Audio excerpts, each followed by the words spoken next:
Bonjour, c'est Michel et bienvenue sur Histoire de vie pour une nouvelle narration originale.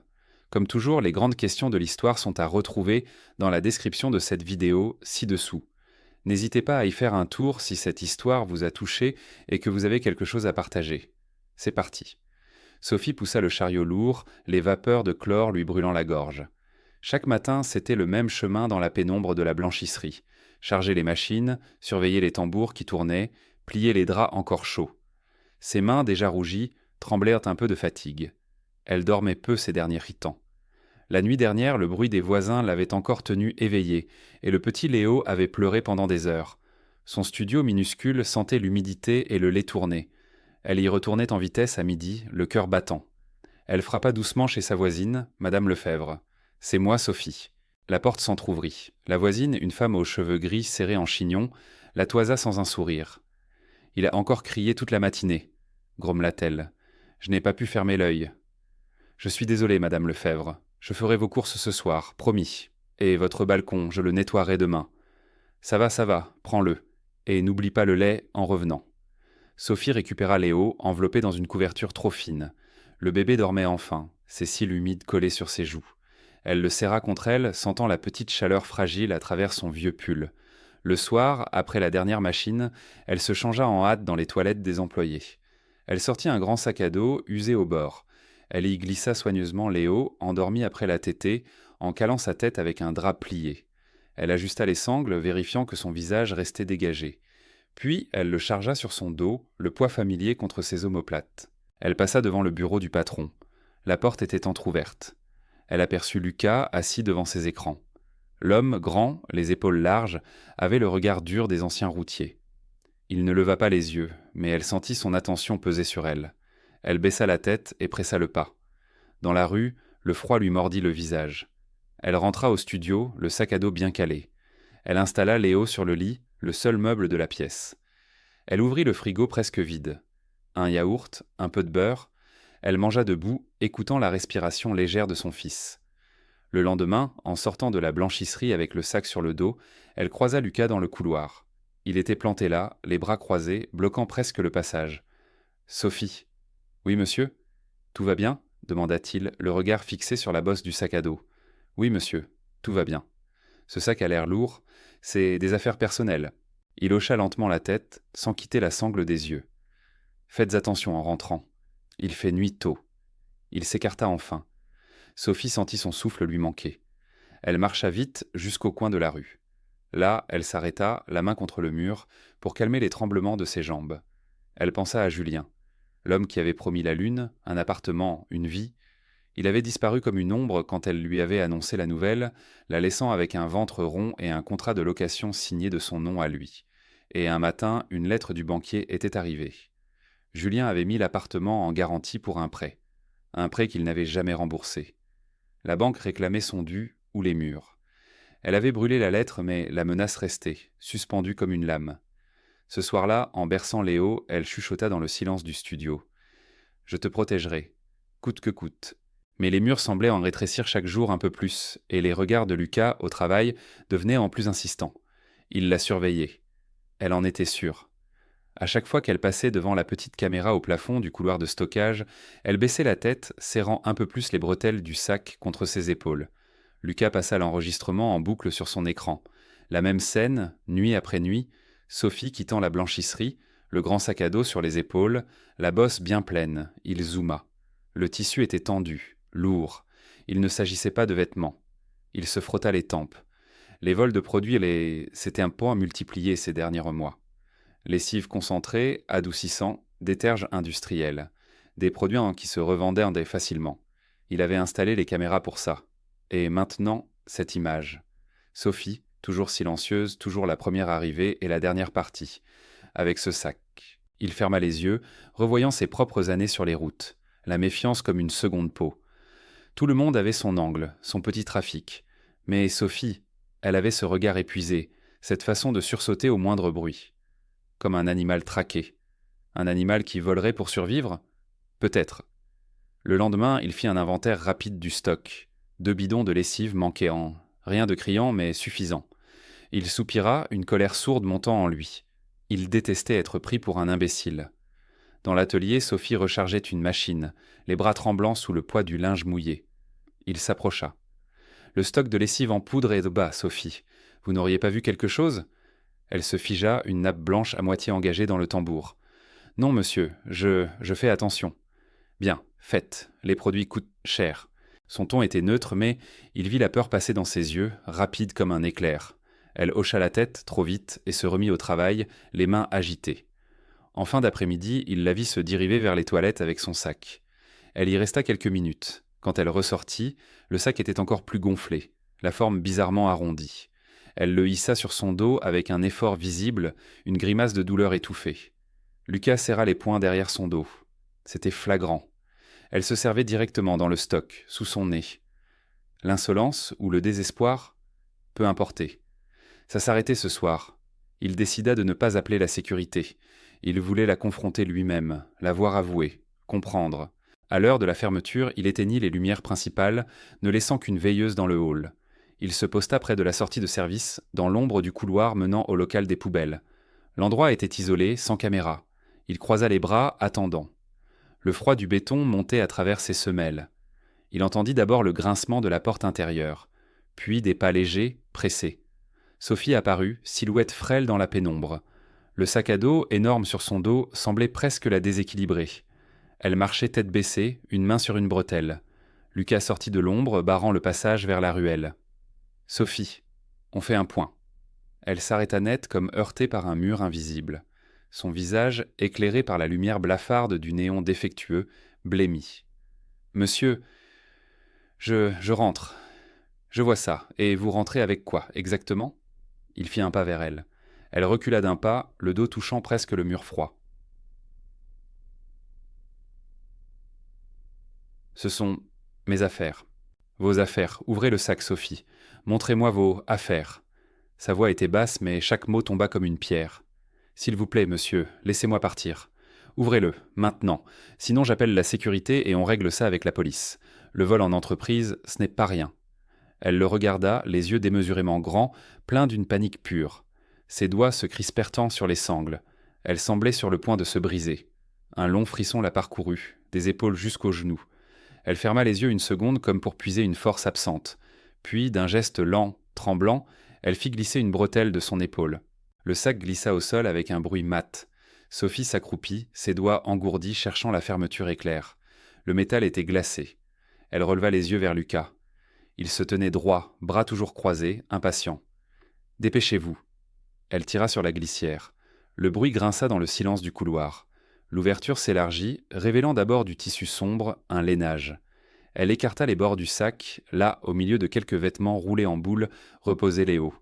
Il dormait profondément, une petite bouche entr'ouverte, les poings serrés près de ses joues. Une couverture légère était enroulée autour de lui, le maintenant en sécurité dans le cocon du sac. Le temps s'arrêta. Lucas cessa de respirer. Son regard passa du visage défait de Sophie à la minuscule tête aux cheveux fins, puis retourna à Sophie. Ses bras tombèrent le long de son corps. Qu'est-ce que... Les mots moururent sur ses lèvres. Il vit alors les détails, la façon dont le bébé était calé, les vêtements propres mais usés servant de coussin, l'absence totale de flacons, de boîtes, de quoi que ce soit qui ressemble à du vol. Sophie ne disait rien. Elle fixait Léo, une main posée en tremblant sur son petit front, comme pour le protéger du regard de l'homme. Lucas sentit un coup au creux de l'estomac. Toutes ses certitudes, sa colère, sa suspicion s'effondrèrent d'un coup, laissant place à un vide brutal, puis à une vague de honte brûlante. Il avait menacé une mère et son enfant endormis, pour des bidons de lessive. Il recula d'un pas. Le béton du mur lui sembla soudain infiniment lourd derrière lui. « Mon Dieu !» murmura-t-il, la voix rauque. Sophie referma doucement le sac, ne laissant plus qu'une fente pour l'air. Elle le souleva avec une précaution infinie et le serra contre sa poitrine, tournant le dos à Lucas, comme pour former une barrière avec son propre corps. « Laissez-nous partir, » dit-elle d'une voix éteinte, sans même se retourner. Il ne la retint pas. Il la regarda, courbée sous le poids qui n'était plus celui du vol, mais de l'amour, s'éloigner dans le couloir sombre. Ses pas étaient lents, pesants. Lucas resta planté là longtemps après qu'elle eût disparu. Le néon clignotait au-dessus de lui, projetant des ombres mouvantes. Il porta une main à son visage, sentant la chaleur de la confusion et du remords. Il avait tout imaginé, sauf ça. Un bébé. Dans un sac à dos. Il repensa à son regard épuisé, à ses mains rougies, à sa façon de fuir toute conversation. Ce n'était pas de la culpabilité, c'était de la survie. Serrant les mâchoires, il sortit son téléphone. Il n'appela pas la sécurité. Il ouvrit l'application de géolocalisation qu'il utilisait parfois pour les livraisons, cherchant le signal du badge d'entrée de Sophie, qu'il avait discrètement noté plus tôt. Un point clignota sur la carte, pas très loin. Un quartier modeste, aux immeubles serrés. Il se dirigea vers sa camionnette garée derrière la blanchisserie. Le moteur rugit dans la nuit froide. Il suivit la direction indiquée, les mains crispées sur le volant, une seule idée en tête, rattraper son erreur. Non pas comme un patron, mais comme un homme qui venait de comprendre qu'il avait piétiné quelque chose de fragile et de sacré. La camionnette s'arrêta devant un immeuble aux murs décrépits. Lucas éteignit le moteur. À l'étage, une fenêtre était faiblement éclairée. Celle de Sophie, selon le plan. Il hésita, les doigts tambourinant sur le volant. Que faisait-il là? S'excuser. C'était trop peu. Offrir de l'argent? C'était insultant. Il sortit, le froid le saisissant. Dans le hall d'entrée aux carreaux cassés, il trouva son nom sur une boîte aux lettres. S. Morel. 3e étage. Il monta les marches, l'escalier sentant le chou et le renfermer. Derrière la porte du 3B, il entendit un bruit étouffé.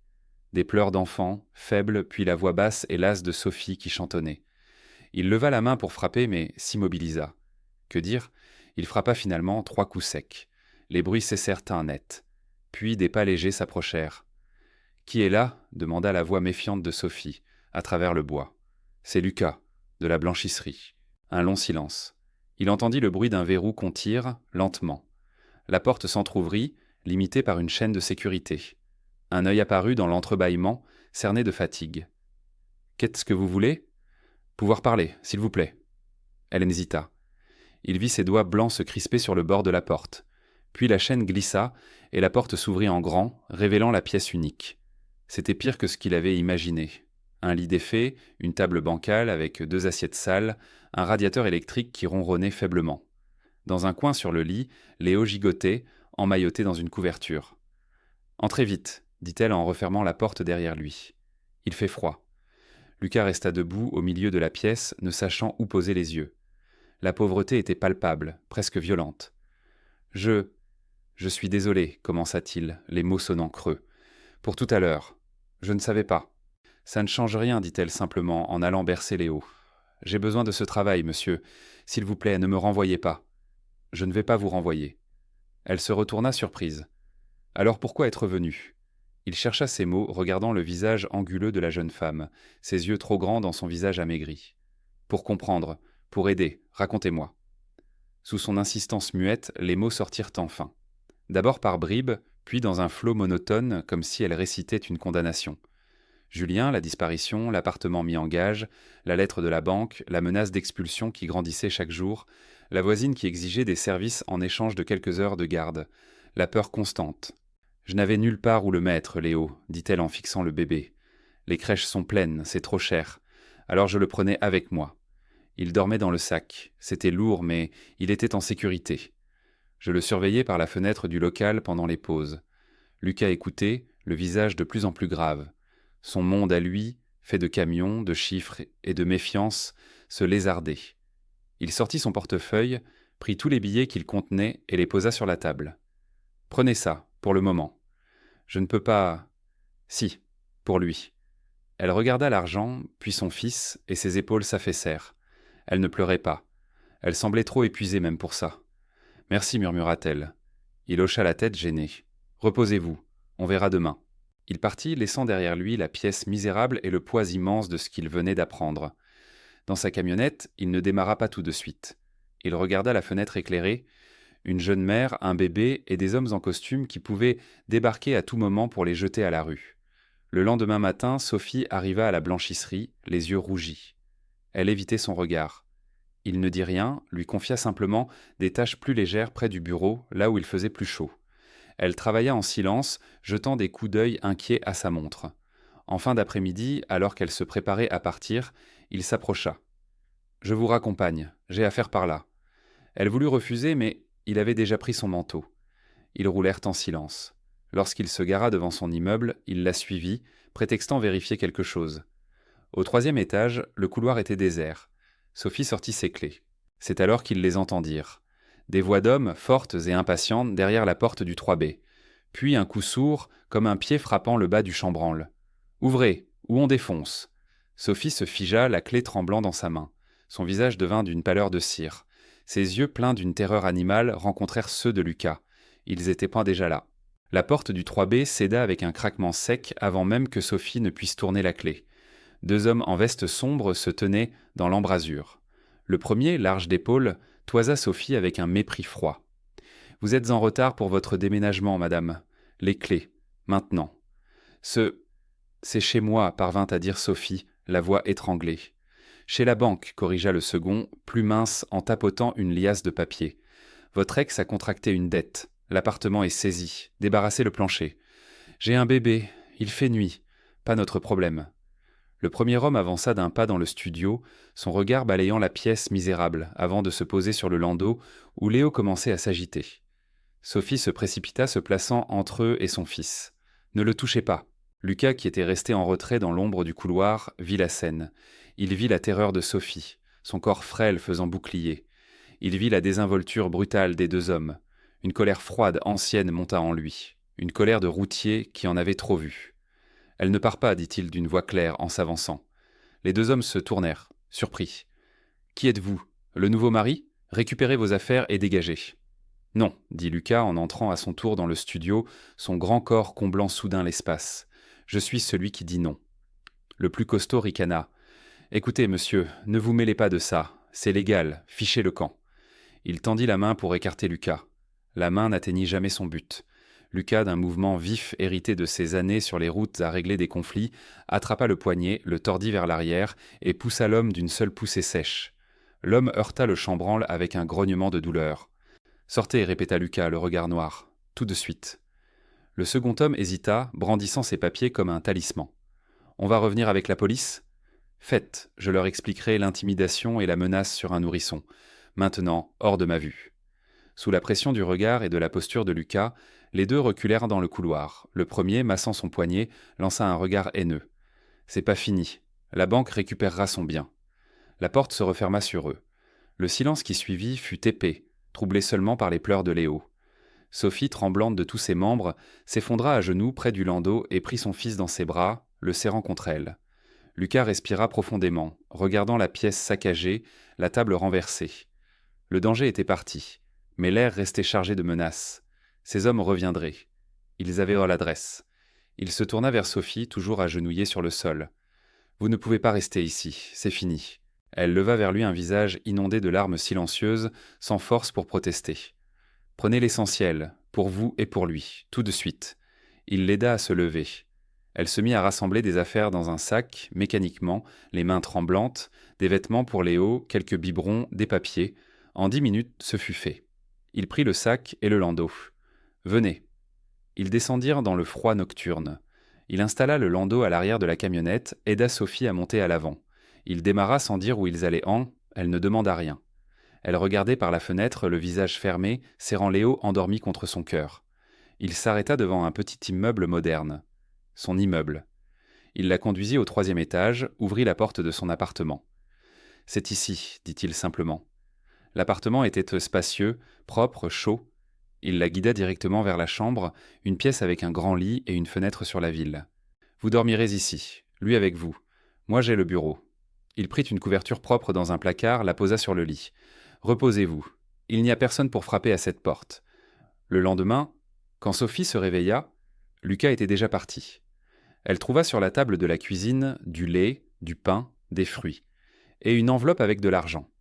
L'après-midi, il revint avec une grande boîte. À l'intérieur, un petit lit à barreaux, neuf. Sans un mot, il le monta dans un coin de la chambre. Plus tard, il apporta aussi une poussette pliante et un sac de vêtements chauds pour bébé. Les jours suivants, Sophie s'activa. Elle nettoya l'appartement de fond en comble, rangea, fit la lessive. Elle prépara les repas, laissant toujours une part pour Lucas. C'était sa façon à elle de dire merci, de s'ancrer dans cet espace de sécurité inattendu. Un matin, quelques jours plus tard, ils prenaient le petit déjeuner. Léo gazouillait dans son nouveau lit. Lucas regarda Sophie verser le café. Ses traits étaient moins tirés, ses mouvements moins nerveux. « Sophie, dit-il soudain, sa voix un peu rauque. » Elle leva les yeux. « Il faut penser à l'avenir, à votre avenir et au sien. » Il fit une pause, cherchant ses mots, les doigts serrés autour de sa tasse. Rester, pas comme une employée, comme une famille. On pourrait essayer. Vivre ici, ensemble. Sophie le fixa, le souffle coupé. Les mots résonnaient dans la cuisine silencieuse, trop grand, trop soudain.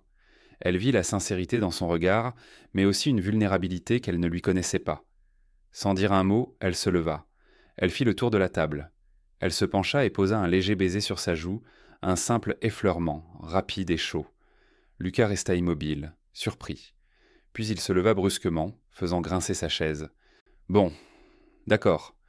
Ne venez pas à la blanchisserie aujourd'hui. Reposez-vous. Je vais trouver une autre employée. » Il prit sa veste et sortit, presque trop vite, laissant Sophie debout au milieu de la cuisine, le doigt touchant sa propre lèvre, là où elle avait effleuré sa peau. Léo rit, un petit son clair. Elle alla le prendre dans ses bras et se mit à tourner lentement, doucement, dans la lumière du matin qui inondait la pièce tranquille. L'histoire est terminée. Mais la conversation, elle, ne fait que commencer. Toutes mes questions vous attendent dans la description sous cette vidéo. Choisissez celle qui vous inspire et écrivez ce que vous en pensez. Votre avis m'intéresse toujours. Merci d'avoir regardé jusqu'au bout.